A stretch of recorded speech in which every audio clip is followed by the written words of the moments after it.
interesting. It's the other side. Natural lake here of some sort of description, and a building site basically. This is one of your typical Maltese homesteads, I think.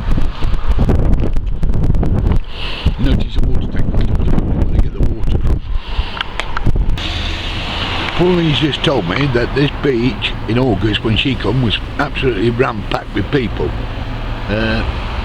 You don't get many beaches on Malta coastline, as I'll show you in a minute. It's pretty rocky normally, but this is one of the natural beaches apparently.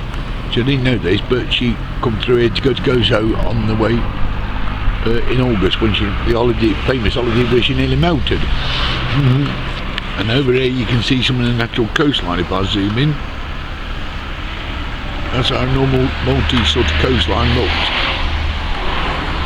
But here is an actual beach.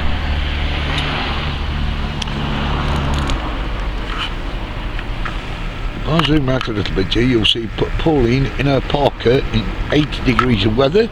Right, you can see the sun, and I'm telling you now, no would have been like it is 80 degrees and she's in her parka.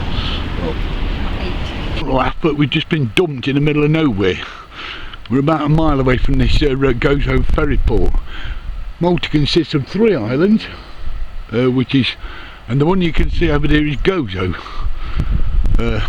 The ferry, you can probably see it over that building if I zoom in a little bit. But the idiot bus driver just dropped us in the middle of nowhere. Now we're going to walk down to there to try and get a bus. It's probably a mile, I should guess, before we get back to civilization. If you look carefully, you can actually see the Gozo ferry leaving now. It's going to Gozo, on the main island over there. This one's a strange ferry, yeah. We went over on it last year.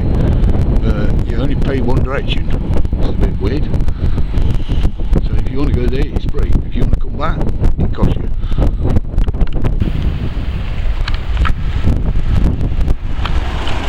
This is a Gozo ferry, but it's back towards us going away.